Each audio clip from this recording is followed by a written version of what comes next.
Greetings, ladies and gentlemen. It's a privilege to have Dr. Abu-Ghazaleh, the founder and chair of the TAG Global, a prolific investor in professional development, dubbed the godfather of accounting, and all things education, really.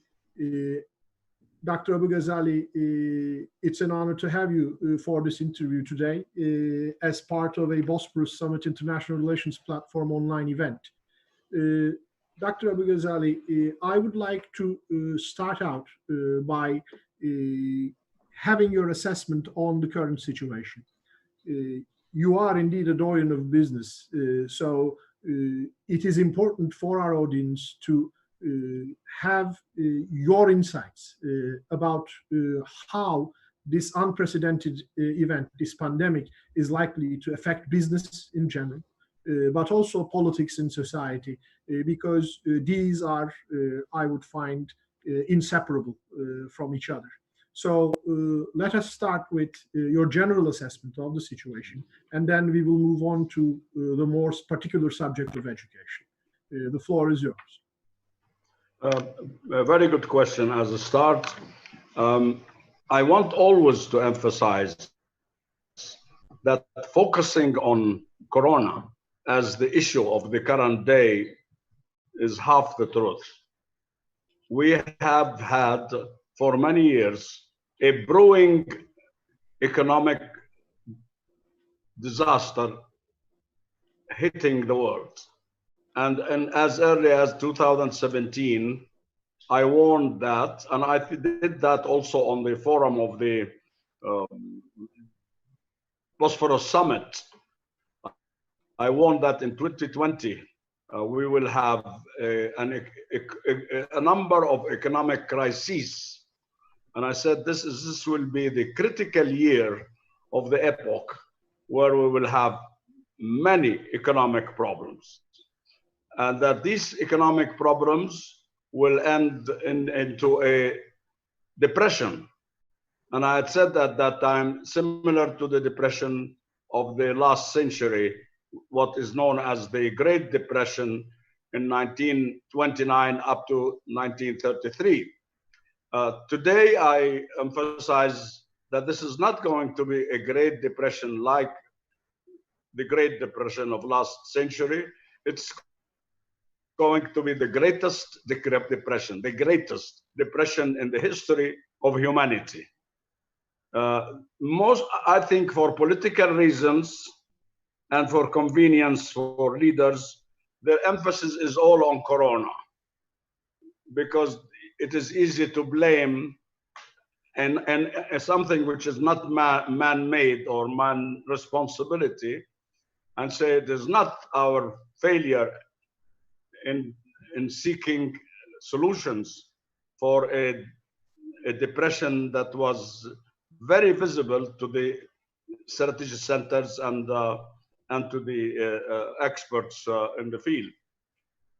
Now, this year, as the end of this year, by the end of this year, every country in the world will have negative growth in GDP.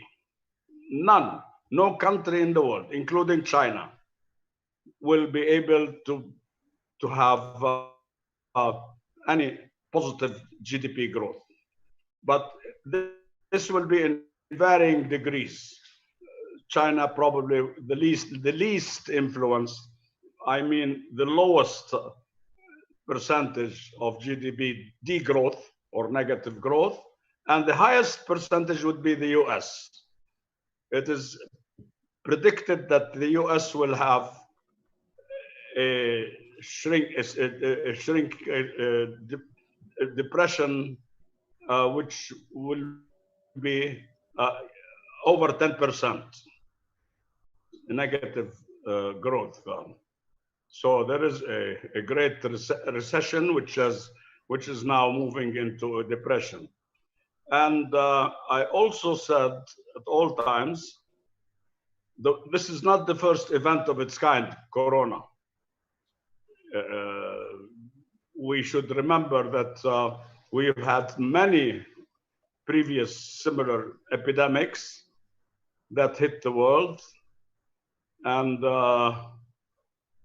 one serious one, or probably the most serious one, is the Ta'un, which hit Europe and destroyed or killed almost half of the population of Europe. So this is not a new event. It's not the first of its kind.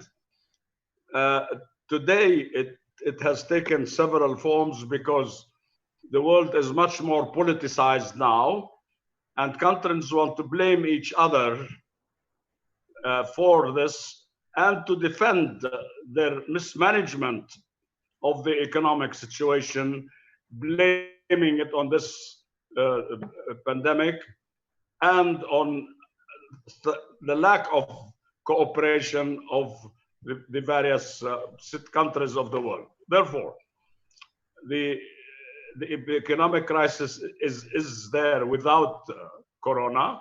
Corona added another dimension and added another speed to the process.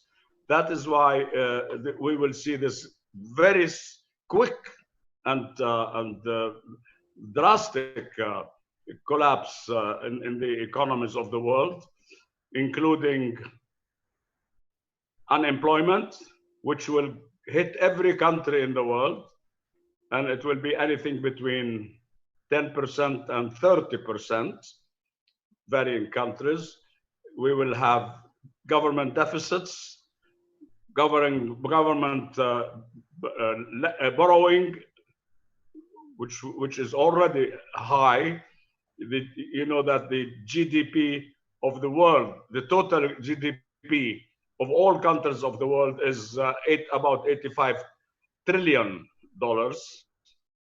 whereas the total debt of the world is about 260 trillion. So the world is bankrupt 3 times. Now, this is something which nobody talks about. Our future generations will carry a burden of 3 times their GDP, which is a very serious situation. This will even be more, and before the year end, we will be reaching something like 300 trillion global debt and a shrinkage of the GDP to 80,000 instead of 85. So it is a very serious situation. The very important aspect, which I know that you want to focus on in this interview, is the impact on education. One good consequence of this pandemic, and this is truly the responsibility of Corona, is making us aware that the future is online and that we can continue to live, work, study, govern, and have all our activities as a community and as government through the digital technology as an enabler. Students and workers were forced at different levels to work from home, thus experiencing the importance of online education and online work. This is a very, very important consequence. Another more consequence, and I will stop, is that the world now witnessed a new symptom, a new phenomena, where people have become not only acceptable, but welcoming to more government authority. The epidemic was mainly managed and run by the military and not by the Ministry of Health. The Ministry of Health provided the hospitals, provided the medicaments, provided the various equipment needed or tools needed. But the control of the community over the community was done by orders from the military, at least from the countries I know, and I think that applies everywhere. The military force was used to force citizens to comply with safety requirements, like distancing, like wearing masks, etc. And the interesting thing is that people accepted this with pleasure because they realized that this iron fist of the government was there for their own sake. And I think this is a lesson to be learned for the future, because if we are good at educating and brainwashing the community about any major issue, they will be willing to accept iron fist enforcement, because this is for my own protection and my own benefit. If you try to do this without corona, there will be a revolution. People say, "What? We're not here under occupation. We don't accept the military rule. This is not a country to be ruled by the military."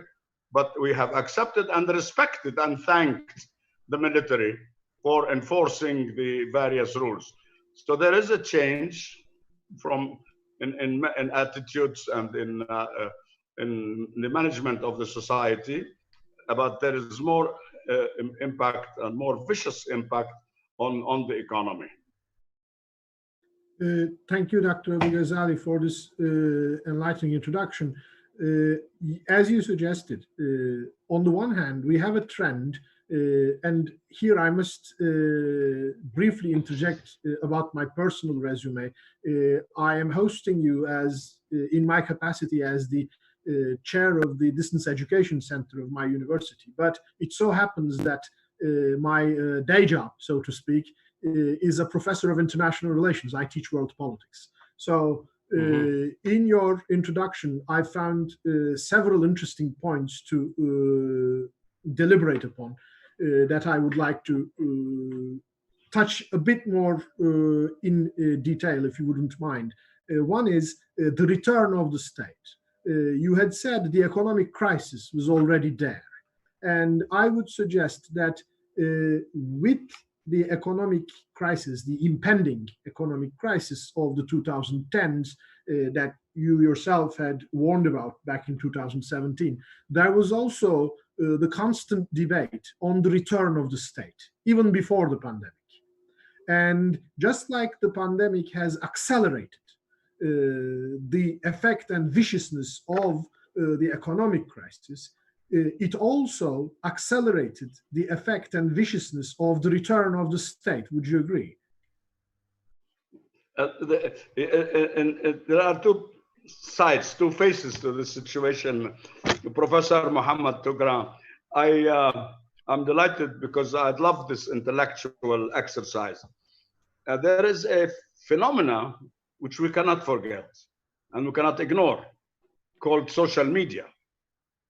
The emergence of social media at this time is something that will and is gradually changing the structure of the state, the structure of governance. The power of the social media, of course, it has its bad sides. I'm a strong believer, and I proposed ideas how to control social media for the purpose of making it more profitable, more conducive, more productive, and to avoid particularly the aspects that relate to character assassination, because free social media can bring down a government or can kill the personality of an individual, and all based on false facts, nothing true, but just you can spread and say anything about. You can say I stole the safe of the Pope in Rome, and that the CIA is chasing me all over the world to get me to Rome, to the Vatican. And okay, and you can answer, I have not been to the Vatican. I have not spoken to the Pope. but the rumor is spread.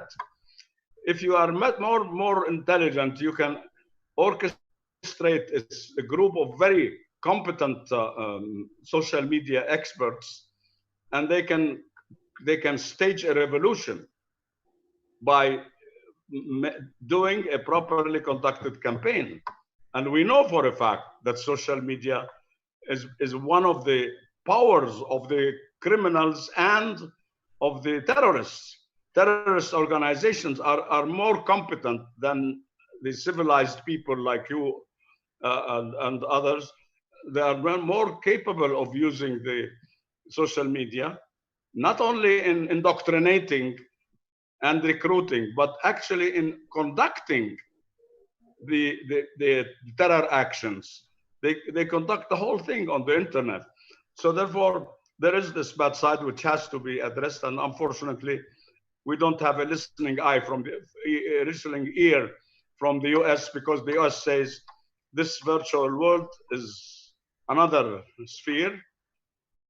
There are no boundaries, no sovereignty, and nobody has any control over it. We will not allow anybody to mess with its governance. It has to remain free until the time matures, and I'm sure it will. And the US would realize that it is in her own benefit that the media could be controlled. But going back to the very important question, yes, as a result of these crises, including the corona, which is one of the crises that are hitting the world in this decade for these 10 years, especially in 2020, we have seen a great impact of that on the government. Governments have become not stronger, except in their iron fist in using the military. But the government now is more questioned and more blamed and more brought to account for anything that goes wrong. Because you say you are the government, you are in charge, you have to, therefore, whatever that goes wrong, it's your responsibility. Then that is why I will be talking about next week on the media, to the media on what I call the collapse of civilization. The current civilization of the world, not just the democracy. The democracy is facing this great challenge by the social media, because the social media says we are the people, and the democracy is an obsolete system. Because it was there when I could not speak. Now I can speak on my own. Why should I allow a deputy in the parliament to speak for me? Any member elected in the democracy is my representative. But I am the origin. I am the owner of the right. So I will make my statements, and I don't need the MP in the parliament or the senator, because I appointed him. So I can overrule him and take over the decision. And this, of course, is taking a very strong trend. There are more countries in the world that going populism, which is what I'm talking about, the social media power, more going to the populism philosophy than government, than going into democracies. We are having less democracies every year and more populist regimes every year. So there is the populism is truly challenging democracy, and democracy has to change itself. In the light of what is happening, especially in the social media, governments need to look at democracy in a new concept. You cannot tell the people this is the ruling of the parliament. For example, take any country. People go to the street because they don't like the government. They say, but you have elected them. Yes, I elected them, but I am the authority. And the first article, the first statement in the US Constitution, when the grandfathers of the US wrote the Constitution, it said, we the people decide to establish a system of parliament, Congress, government, etc. So it's real. Since I am the origin, I want to take over my role again. And I don't really need, at that time, there was no media, there was no internet, there were no means of representing myself. But now I can, any small person, any average person, without any power of anything, has the same power like any responsible, highly positioned person. And in fact, the first time I learned about internet, and of course, I led many task forces and commissions in the United Nations and outside it on the future of technology and internet. Mr. Ira Magaziner, who was the advisor to the president at that time of the US, came. I invited him in one of my capacities to a general meeting to explain what is internet. There was no internet. There was a project called internet. And he put a screen with something like a keyboard and with a dog sitting in front of the keyboard, and is written on the screen, the great thing about internet is that the person at the other end does not know that I'm a dog. And he said, this means that this internet provides the highest level of democracy in the world. Everybody who joins into the internet is equal. Your grandson or son is exactly as much empowered when he connects, as empowered as the president's grandson of any country in the world. Everybody's equal on the internet.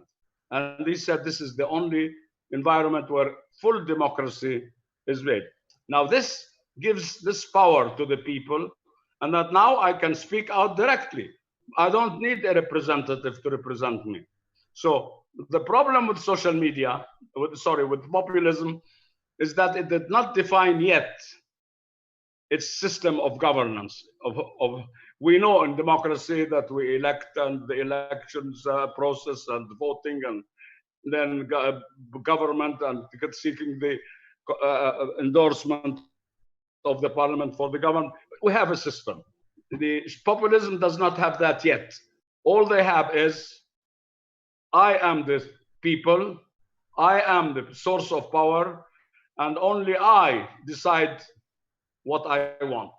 So that we are at the point now where this populism is taking over democracy, but more because of what has happened over 100 years now. And we are also witnessing the death of what is called globalism. We don't have globalism anymore. When the president of the US says America first, it means I don't accept the concepts of globalization. Globalization means agreements, multilateral agreements, which apply to everybody in the same way, and that you cannot take any action which is in contradiction with these rules, and if you do so, you will be punished. America says these rules and these agreements are now not applicable. They work against me. We need a new world discipline, a new world order. But I, in my capacity as an expert on the committee of the World Trade Organization and on the World Intellectual Property Organization, I know that these rules were drafted by the US, the existing ones. Yes, Mr. Trump says, but that was 8 years ago. The world is not as it was 8 years ago. We need new rules. And maybe, and it's true, there is a need for new rules, but not in the way everybody thinks. There is so much divergence of opinion. In my case, I addressed the World Trade Organization, talking about the need for a multilateral agreement on knowledge production. Look at Google. Google is not subject to the World Trade Organization because they do not produce products. They don't produce services. What do they produce? Knowledge products, which are not touchable products. They are not transported over borders. They're not subject to custom duties, etc. So there is a new and very important trade, which is more important than products and services under the WTO, which are not governed. Now, the richest companies in the world, whose worth now is over 1 trillion, each of them, are not part of the world economic system. They are in another domain. I don't see their balance sheets and profit and loss. They don't have auditors. I'm an auditor. They don't pay taxes on their real revenues. They sometimes are taxed by some countries on what they earn on advertisements. But this is another word. True, like Uncle Sam says, this is another word, but we need a discipline for this, our other word, because we all live in that other world as well. So there is, we are going now through great changes in everything that relates to our being, whether it's education, business, government, social order, everything is being changed. And unfortunately, we need to have the two giants, the US and China, to sit together in order to forge a new world order. The US alone cannot do it and will not be acceptable to the world. So that is why we are now living in a world where there is no world order and there is no governance of the world. But this has to happen. And unfortunately, again, I believe it cannot happen unless we see a conflict, military conflict, because the conflicts are there, many of them between these two giants and who is connected to each of them. But what we need is a real event that will create this, let's not call it war if you don't like, and people don't like the word war, but there will be a military confrontation. There will be a military confrontation which will force the two leaders to sit down and forge a new world order. Thank you very much, Dr. Abu-Ghazaleh. In fact, if any of them are watching, my world politics students must have been reminded of many of the subjects that we have recently touched upon during the remainder of this semester in current affairs. And indeed, this new world, as you yourself have coined, and others like Charles Kupchan, for example, had mentioned, this no one's world in which there must be a significant change, touches upon everything from politics to military relations to economy to social relations. But since the actual purpose of our current meeting is the future of education and of online education in particular, let us switch to that subject if we may. So you had said that in politics, we have the emergence of populism to challenge democracy and to force to change the organization of politics across societies. And indeed, now with this pandemic and with the already ongoing trend in online education that has been going on for more than 20 years now, we have on the one hand, the physical brick and mortar, so to speak, campuses. And we have the institutions that have their entire design based on physical campus presence and the teaching methodology of face-to-face instruction. And we have this crisis that has accelerated the change of online education. So how do you see the current situation of the physical campus universities and educational institutions, and how does the new normal, so to speak, that is the restricted use of physical campus assets, affect them?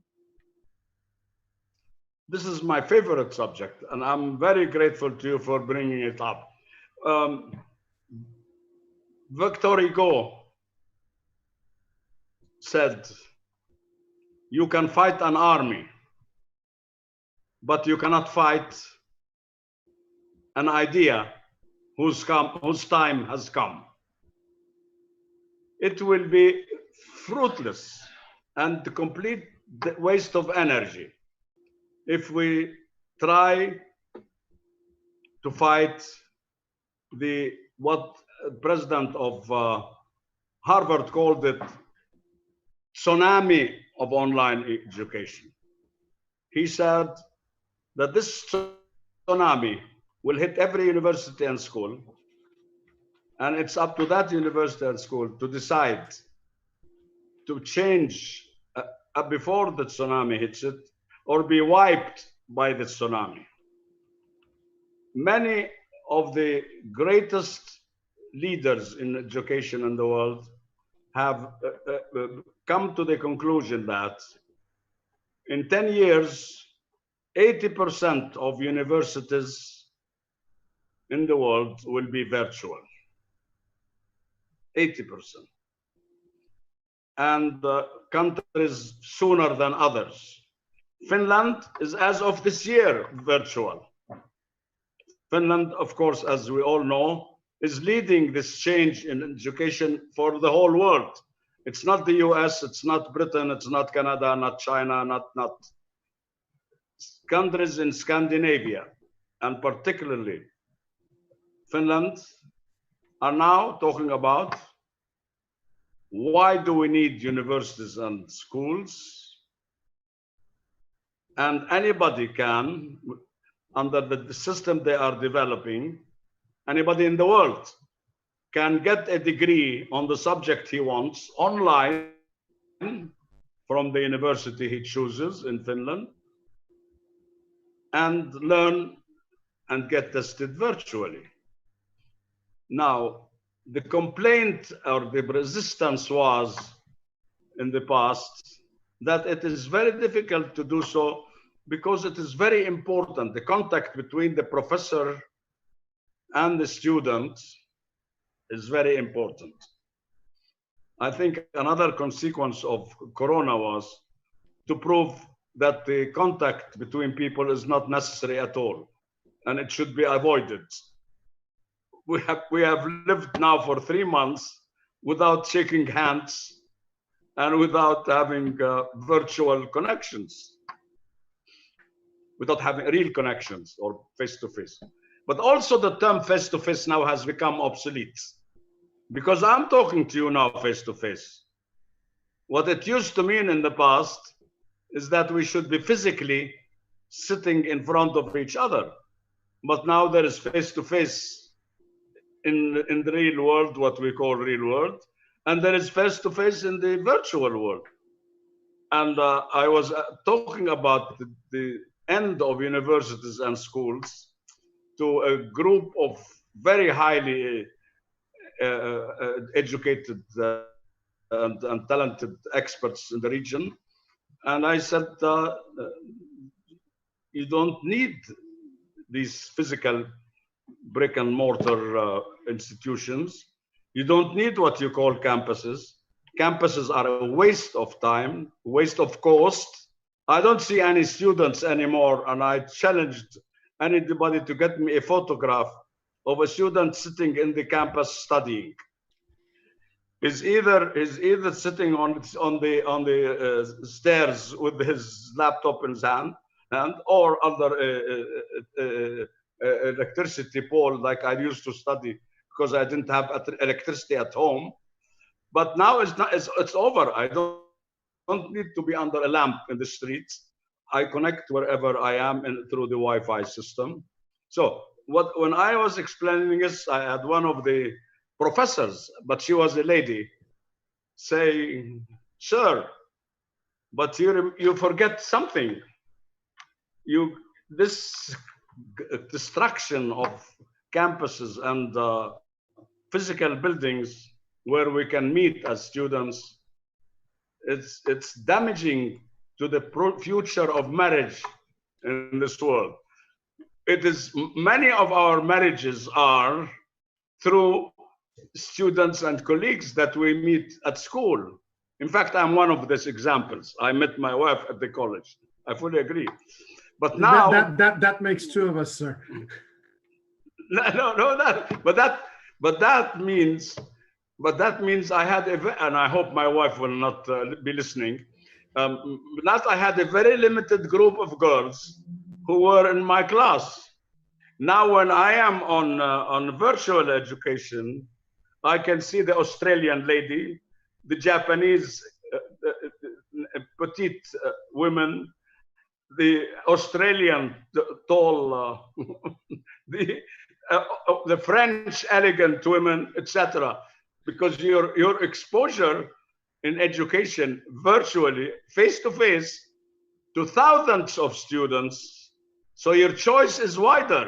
I said, don't worry, you will have a better chance of getting more people to get to meet virtually and get to marry. And this is happening now. So in conclusion, there is no, and I don't have 1% doubt that online education is the future. And that online education will be education. Like we used to say, mail and email. Now we don't say, I want to check my email. You say, I check my mail. Email became the mail. And online education will become education. And the classic classroom education will be the old way of education.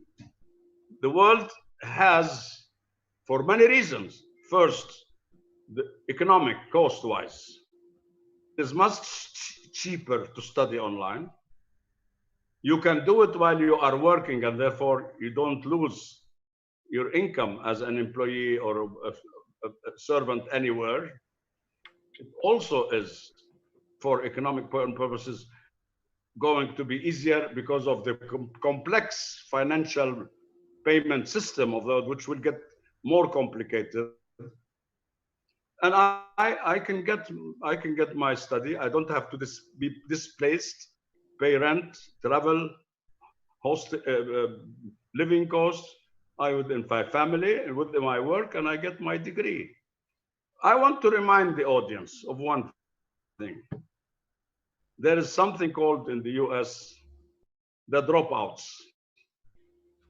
The dropouts are the geniuses of education, like Bill Gates, Zuckerberg, Steve Jobs, and dozens of them, who did not complete their university education because they found that it's useless. They have nothing to learn by going to the top, what we call the Ivy League universities. And I made a speech on this subject. I addressed Harvard, Columbia, MIT, and other universities. And I said, didn't you learn the lesson that somebody like Bill Gates goes to your freshman class and in the summer he realizes, I'm wasting my time? Because what the professor is telling me is something that I read last year, because he's still not as updated as I am.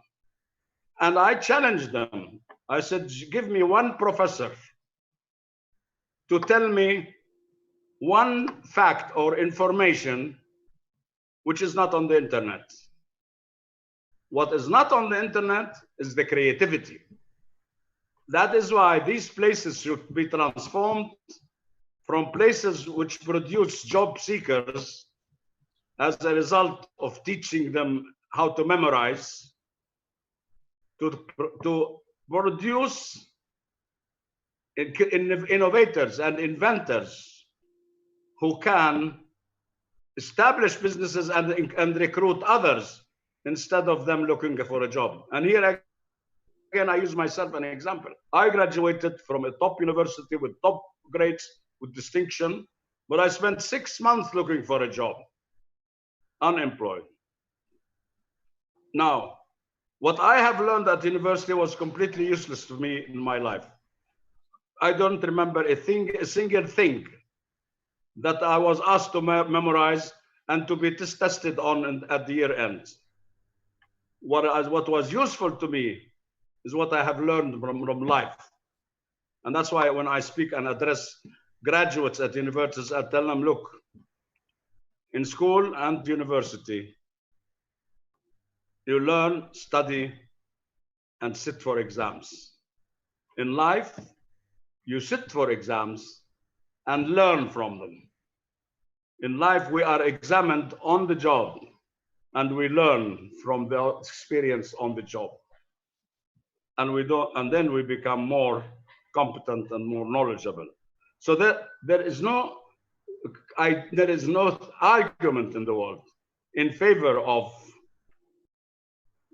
classroom and physical and campus education, except that one that can give you one of three excuses. We don't have yet the teachers who can conduct online education. So all of these teachers need to be educated online so that they can educate online. My answer to this is even worse. We realize now that there is a gap between the teachers and students. Students, in most cases, are more knowledgeable than their teachers. And when a teacher says, go on the board and write with a chalk, he says, sir, I am writing with my finger. If he uses the gadget with his finger on this keyboard or on this touch the screen, he is writing. Why do you have to be writing with a pen and on a paper or on the wall? Writing has changed. Now we write, read, send, study. We do everything, deal, buy by touching the screen. So there is a problem with the teaching institutions. Secondly, we need a system whereby these people, when they graduate or go out of university, how can they merge and work with the community which is not yet an online community? I say the problem is not with it's the problem with us, the older generation, what we call digital. The UN now does a census every year in every country to quote the number of digital citizens. Digital citizens are those who are born with milk in one hand, the bottle of milk in one hand, and the gadget in the other. Those are digital citizens. We are digital refugees. Migrants. Migrants, exactly. Because we were born and grown up, and now we want to join this digital age. So the problem is with us, and if we don't do this, the future students will not go to school anyway. I mean, you can't ask a student who is at 4 years old can have knowledge in using his computer more than me. And if I have a problem, he has more competence to solve it. And if I want to search, he has a better search talent for things. You cannot ask him to go and learn in a book. I want you tomorrow to learn what is the highest mountain in the world. What is the longest river? What is the oldest city? Why should I know that? I can just press Uncle Google and he will give me the answer. I don't need all of this. Dr. Abu-Ghazaleh, you have just outlined my experience with my 9-year-old daughter. So absolutely, they will in time take over in our stead and build this online community that will make a new online education possible. Absolutely. Therefore, what I'm trying to say is, and again, of course, there are a huge resistance from the book industry who want to continue to print books for millions of people and sell them, the chalk producers, the building facilities, what to do with them, etc. But my proposal, and that's not my proposal, it's the proposal of what is real. It's the inevitable is to continue in every class with a classic classroom track until we finish this transition, and the other track is for complete online education. And that education should have one objective only: innovation. That's why we have established in Amman the first university of its kind in the world, Talal Abu-Ghazaleh College for Innovation, where the student doesn't have to sit for an exam to ask him about anything. His examination test is an invention. If he doesn't come up with an invention, he doesn't graduate. We spend with you 4 years to coach you, to guide you technologically on how to invent, whether it's in the field of space or the field of cyber security, on the field of data mining, whatever. You choose your sphere. And we guide you how to invent by showing you how others invented, what are the inventions available, and subsequently, how you can transform any innovation existing into another higher level innovation. So innovation must be one innovation. I don't want to guess about the GDP of Turkey, but Amazon is 1 trillion, and that's a company. Compared to the GDP of any country, it is the GDP of many countries in the Arab world added together. Countries added together as gross national product are smaller than the GDP of one company. This is the future. In future, there is no wealth creation except from knowledge creation. Dr. Abu-Ghazaleh, it is indeed, as I had outlined in my introduction, a privilege to talk with you, not just about education, but on the future of global society and politics in general. And, you know, in the older days, I would say, I wish we had you on campus. But as you suggested, this is no longer necessary. No. Our students all around the world, from all our universities, not just ours, from your universities, anyone who wishes to benefit from our conversation can simply do so through just clicking on a YouTube link and listen to our interview. And this is indeed what many say a disruption that will bring about a new beginning, a new organization of society in not just in economy, politics, but also in education. And as you suggested, now you have seen many of the beautiful campuses around the world, you know, from Harvard to Oxford. Those physical assets, they will become, in your vision, by and large, redundant. And we must also note that there are several vested interests, just like in the printed book industry. Absolutely. And the resistance to this change will be vicious, I would assume. How would you go about, mitigating this resistance? Because as the chair of distance education, I happen to be on the vanguard of digitalization and online education in my institution and in my country.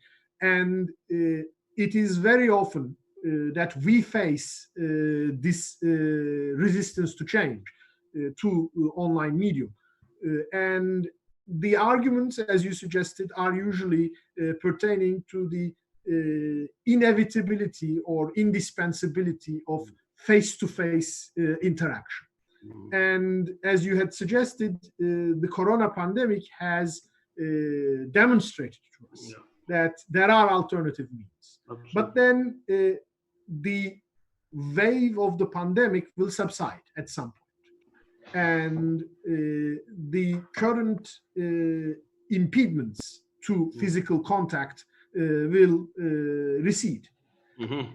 At that point, many people whose interests and money are invested in physical assets will demand a return to what they call normal. At that point, how do you think online education will improve? What will we borrow from this current extraordinary situation? I have great faith in our children, as you have already demonstrated more practically in the case. Now, children now are going to make this change. We can resist, and we can continue to be scared of this change that is coming. But the students will force it gradually, as is happening now. I can assure you that as Victor Hugo said, you cannot fight an idea that is due, that is right, and coming at the right time. Therefore, I want to say that our schools and universities will face serious problems if they do not catch up as much as the children are catching up. And therefore, we have programs, for example, in our Talal Abu-Ghazaleh Academy, how to train the trainer and how to teach the teacher. Parallel to the existence of current educational institutions, we need to train for online or for future digital education leaders, and to make them know that their mission is it as tech leaders and not as lecturers for students to remember and to be tested on their memory of what they remembered or not. I think the development, we all know that technology moves only forward. You cannot bring technology back. Once online has started, you cannot stop it. Once we had email, it became the mail. Everything in this life, once we've developed the smartphone, you will not go back to the stupid phone. It's inevitable.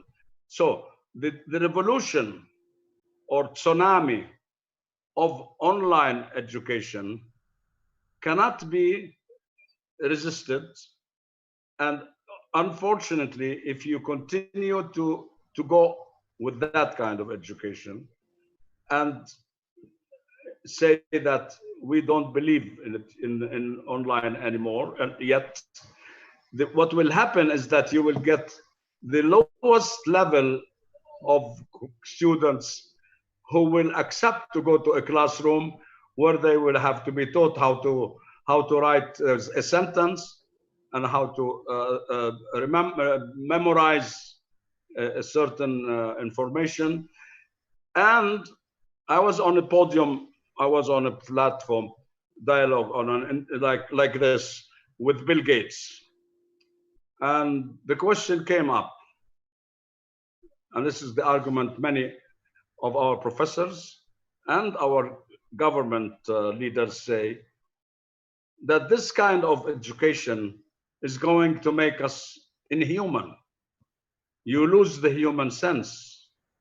You lose the privilege and luck and pleasure of dealing with each other as human beings. We become inhuman.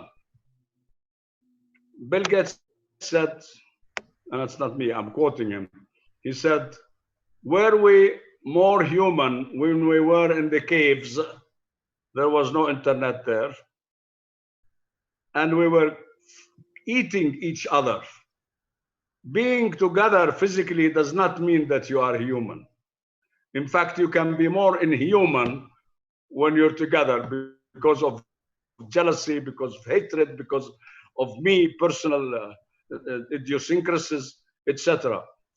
On the contrary, being so open-minded and neutral and being able to listen to a Japanese professor with the same respect for a Nigerian professor, this is more human. And to be able to be in class, not only with the elite, like when my children went to Yale, all of them, Yale University, and mixed with classmates who are of the same level. On the internet, on the online education, you will be mixing and studying with the people from all levels of life, from servants, cleaners, ministers, everything. There is more humanity, in fact, in being more extended humanly. And I just want to say something. I was very concerned one day, only about 2 months ago, when there was a seminar on one of the TVs. I wasn't on it, I was listening. That seminar was about the future of teachers. What are we going to do with teachers? So a brilliant interviewer said teachers do not have to worry at all. As soon as Corona is over, forget online education. We will go back to teaching like we were. You will have your classroom. You will have your students.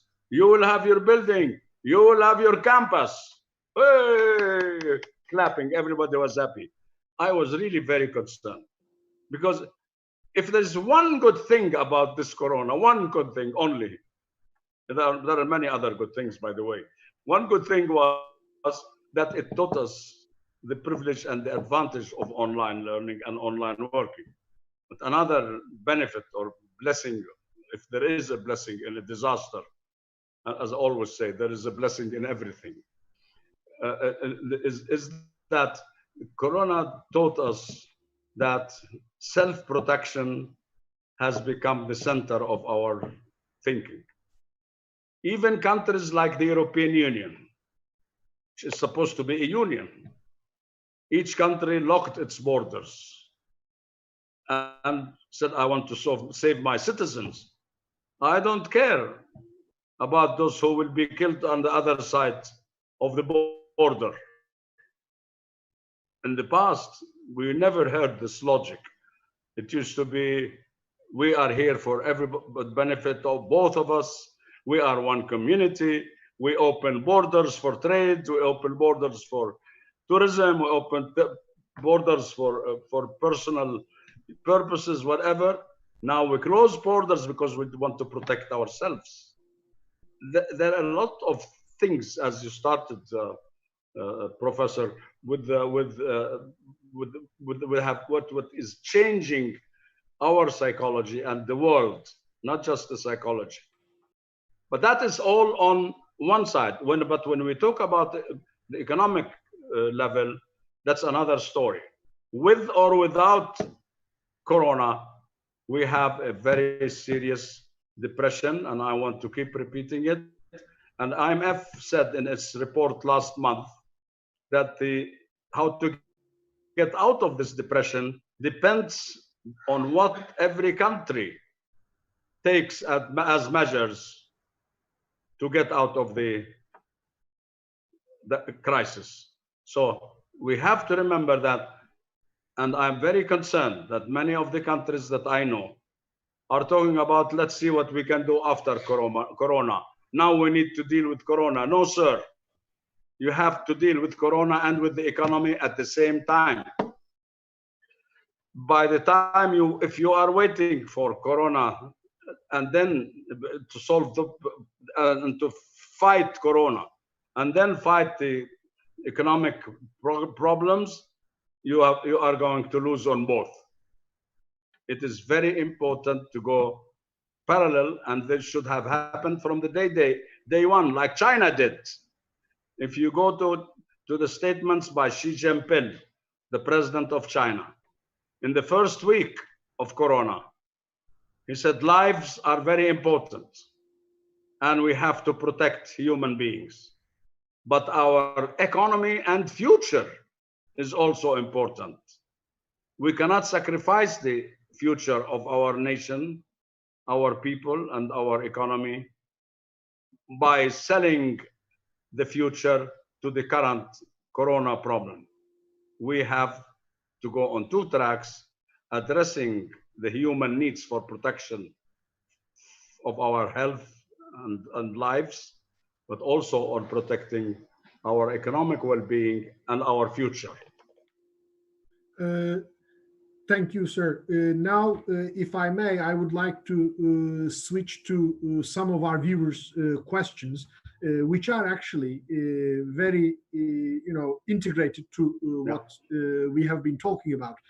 And indeed, one question is, okay, we can use the benefits of the great equalizer, the online education and online platforms provide us for social interaction and the social presence and academic presence of the instructor and peer-to-peer interaction of students. But how about more practical things like labs or design offices or workshops? Many of our medical students, for example, fear that they would need ultimately to practice in an operating room in order to get a hang of what they're doing. And the online education, as we said, is a great equalizer and it is available for everyone. But beyond that, what are the pedagogical and technological benefits of online education that makes it superior to face-to-face instruction? To begin with, first, I have to, and I need to apologize because I did not introduce yet the subject of artificial intelligence. Artificial intelligence is the solution to this important question. Through artificial intelligence, we don't have a problem in addressing all the concerns that are raised in this question. For example, we have seen in China robots handling hospitals and acting instead of nurses. This is physical, but it doesn't have to be physical with my hand myself. I made this physical thing. I made the robot. So he is doing physically what I was doing physically, and in a better way, more precise, and in a way that is more protective for health. Medicine. Operations are now being done by telemedicine online, where a doctor who's an expert in a particular surgery can guide the operation in another location 20,000 kilometers away. That's solved. Artificial intelligence can produce solutions because the definition of artificial intelligence is how to make things like human beings, except the soul. We call it in Arabic, الروح. The only thing we cannot make is the spirit, the soul, S-O-U-L. This you cannot create. It's created by God. But everything else can be created. So we create things that do everything we do, and they can do it on our behalf, and they can do it better. If you need night protection, a guard doesn't sleep. A robot guide does not sleep and doesn't get distracted and looking at a film or talking to a friend. There are many, if you really focus on the great enabling power of artificial intelligence, you will see that any problem that relates to the need of physical presence or physical interaction or acts physically can be solved better by robots. A drone An aeroplane without pilots is a robot. When I talk about robots, I mean everything that we can put intelligence into it, and it becomes like a human being in every way, and it can act and do the same things. So that complaint has to be dismissed. What needs to be addressed now and more seriously is, are we going to create robots that one day, and I'm writing an article on, so doing a study, are we going to see one day robots taking control of the world and becoming our bosses? Because, and this is not a dream, there is a team of experts in Britain at Oxford University called Terminator, looking on how to prevent robots from controlling the world. So, because the idea is, if I can make this computer intelligent, I created it. I can make it intelligent. And once it develops intelligence, it can improve its own intelligence and get out of order and do things that I haven't asked him to do. So there is definite threat in the future. But again, that can be handled like of course, when everything in life, some people say that I am a pessimistic person because I always like to discuss what is wrong with and what needs to be addressed to preempt or to avoid damages. I say pessimism is as useful as optimism. And I use the statement by a famous philosopher who said, an optimist created the aeroplane, but the pessimist like me would think, what happens if the airplane goes wrong while in the air and it falls down and everybody in the airplane would be killed? So I invent the parachute. I invent the way for the passengers to jump out of the plane before it crashes. So we need both. We need to think of what is good and what is bad. And there is always a way to create a solution for problems. And this is not new. Shakespeare, and I'm a specialist on Shakespeare and is much influenced by him, said in one of his plays, we often, it was in Hamlet, he said, we often create instruments that are used against us. It's historic. It's a fact throughout history. You create something to protect yourself, and it turns out that it will be used against you. Normal. So whatever problems are there, I want to assure the great my friend who's asking a question that there are answers in artificial intelligence to solve the problem. And Dr. Abu-Ghazaleh, related to this great change, you mentioned artificial intelligence. And indeed, when we have staff meetings with our faculty, we also emphasize that there are new technologies that will make workshops, design, all sorts of hands-on, so to speak, practice possible through virtual means. There is always the question of costs. And this has two aspects. On the one hand, we are talking about investment decisions that will be made by digital migrants like ourselves. On the other hand, there is the ultimate taxpayer, so to speak, of this cost, namely the students, on whose tuition fees most of these institutions rely.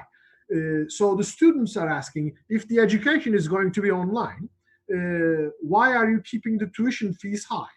And the administrators, they say, if I am to invest in future technologies, then I need more money. How will we go about this conflict of interest between the payers of tuition fees and the spenders, so to speak, of that income? We have to realize, and this I learned having served on the board of the World Trade Organization. In trade, and education is a trade, medicine is a trade, accounting is a trade. Everything that is offered against a fee is a trade. You are trading. In trade, the value is not fixed for every product. Every product has its own price. In a class where the teacher has a book and he reads, and then he goes home and we have to memorize and come and be tested, his price is, say, $100. In a class where the teacher needs to create knowledge and the ability of thinking and the ability to search, who would be making a better approach to education, more than just memorizing and teaching the students to memorize, would have a better price. A professor in a philosophy class who has spent all his life studying all the philosophical ideologies and explaining them has to be paid more than somebody who only just needs to read. Similarly, in this case, there is a price for teaching physical classroom classic education. And that price, that cost, is definitely less than the tech teacher, the high-tech teacher, who's an inventor, who's a creator, who knows how to innovate and tell and teach and guide students how to innovate, has a higher price. So you will have a transformation between, like what happened with the email. I come back to the message. In the past system, you didn't need to have any education to be a postman. You just carry the mail in the bag and go and deliver it. But when you want to work on the email, you need to be able to write and read and answer, etc. So it's a different process and it's a different product. The product in the high-tech education online deserves a higher value and a higher price, and the basic low-grade education has a different price. Like a university professor or distinguished professor is not the same as a teacher in the primary classroom. So we have to realize that you get paid for the worth of what they're offering. And this is also important so that our professors become persons who deserve a higher pay by being better educated and better competent tech advisors. Dr. Abu-Ghazaleh, it's been a pleasure and privilege indeed to talk to you on the impact of the corona pandemic and the future of education. I will now close our meeting, hoping that the insights you have provided will benefit many as much as they have benefited me. Thank you so much for joining us today. I want to thank you for this opportunity. It's something I enjoy, I love to do. You've been a great moderator, a great interviewer, and I enjoyed your questions. And I learned from your way of addressing the issues and guiding me from subject to subject. I'm a student, and today was a good training course for me as well. That indeed, Dr. Abu-Ghazaleh, makes two of us. I have learned a lot from our interview, and I hope, as I said, it will benefit people around the world thanks to the technologies of online social media, YouTube, Facebook, and Instagram, through which this interview will be available. Thank you again for joining us. Thank you, and bye. Hello, please stay.